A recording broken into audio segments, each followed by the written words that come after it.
So where does karma fit in around people that are acting to harm or to not support someone else's well-being or the things around them? How does karma fit in? All your identity is only from your memory, isn't it? How are you an American? You remember that you were born in America. Yes. Suppose I erase your memory. Are you American? Suppose what? I erase your memory. Am I an American? Yeah. I don't know. No. So how does your family identity come? How do your racial identity come?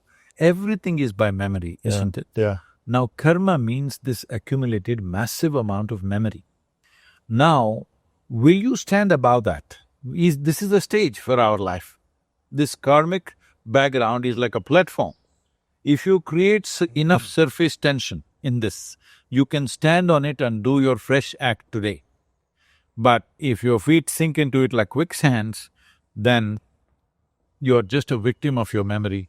Right now, the person that you think is a racist is a victim of his memory. Right. The person that you think is a terrorist is a victim of his memory. The person who is a suicide bomber is a victim of his memory because he remembers what has been taught to him, all right? If he loses his memory, he's a fine guy. Right. Right. Yes. So right now you don't have to lose your memory. Where is your memory? Your memory is in your body and what you call as your mind, which is all one, Yes. all right? This is hardware, that is software. Sure. So this software, you wrote it unconsciously through various incidents, experiences, your own perception according to your intelligence. You wrote your own kind of software unconsciously. It's written by you, but unconsciously. There have been cases where people have sleepwalked and committed a murder. Even the judiciary thinks that is not worth punishing. They don't punish them, even though they committed murder sleepwalking. As far as the act is concerned, somebody died, they lost their life, not a small thing. But this man was sleeping. So that man doesn't get punishment because he was sleepwalking, all right? He could have even killed himself in his sleepwalking, it's possible. Right. But instead he killed somebody else. So essentially, you're unconscious, so you're not punishable because you're less than a child, I'm saying. But the important thing is to become conscious. Where is your memory? It's in the body, it's in the mind. If you create a little distance between you and your body, between you and your mind, this is the end of your karma. The end of your karma. Yes, the karmic influence, I mean to say. Karma is still there. Yes. Karma is the richness of your life. Okay, if you have no karma, you will be a bimbo, Right. all right? There is karma. There's the more rich and vibrant the karma is, the better. Only thing is it your platform to dance upon or is it a quicksand that sucks you in? Most human beings right now are only suffering their memory, isn't it? Yeah. This moment they're not suffering. What happened yesterday, they're suffering. What happened 10 days ago, they're suffering. Why? What happened 25 years ago, they're still suffering. When they hold on to the thought, the memory, See, it is not their choice. to think about the thought. They don't have to. They're identified with the situations in which they were. Now it makes them suffer. Today we know that a whole lot of diseases that people are suffering are psychosomatic. It does not mean they're always thinking about it, but it's working, the memory is working. Yeah. Depending on how strongly you're identified. Let's say you're strongly identified with your family structure. Now, something happened in your family which is not pleasant, something very unpleasant happened, let's say. Now, you don't have to every day think about it. Slowly your face will become like this. A lot of people, just see.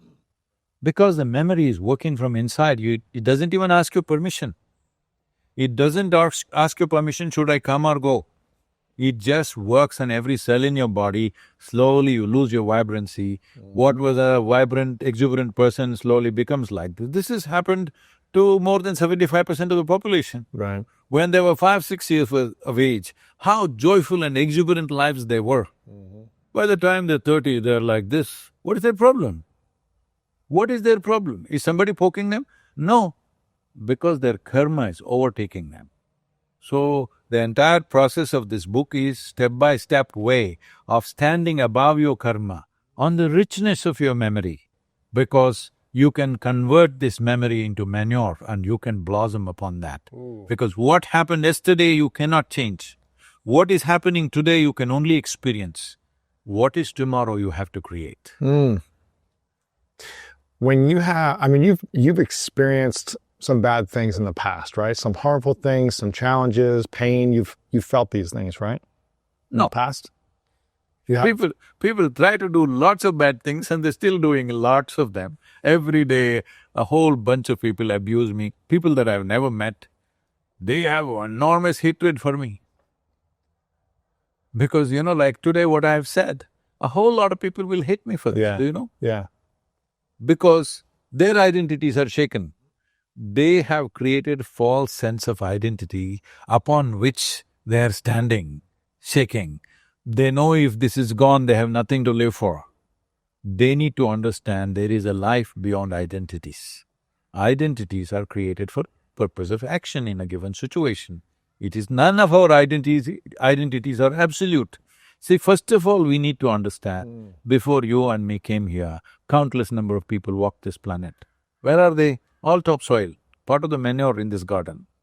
Yes or no? Yes. You and me, what will we be in 100 years' time? Same thing. Same thing, unless your friends fear, you may rise from the dead and bury you real deep, so no roots can get to you. I'm saying. So, we are just a small pop-up in time, but we are thinking too much of ourselves. Yeah. Because we attach too much self-significance to ourselves. Because of that, our identities have risen beyond absurd limitations. Can identities be good at all? Can having an identity be good? Without identity, you cannot function in the world. Right now, this is me, that's you. If this identity is not there, if you ask me a question, I look like this. What's the point of that? No activity is possible without identity. The important thing is it's like wearing your clothes. Right now, these are my clothes. See, I wear loose clothes. Yeah. So that always you're aware, this is my clothing, this is not me. Suppose I wear skin-tight nylon clothes. After some time, I don't know which is my clothing, which is my skin. So that's all the thing is. Do you have a space between you and what you have created, or are you stuck with it? That's the important thing. If you are stuck with it, you will do crazy things, thinking you're doing good things. If you're held on to the identity, if you're attached to it. It will wrap you up. Once you create it and leave it, Right. it will just wrap you up unless you're conscious. Sure. So if you can see, this is the entire inner engineering process we are offering, is just this. Thank you for watching this video. If you want more inspiring clips like this, make sure to click right here to subscribe and click right here to watch that next video that is specific to support you in your life.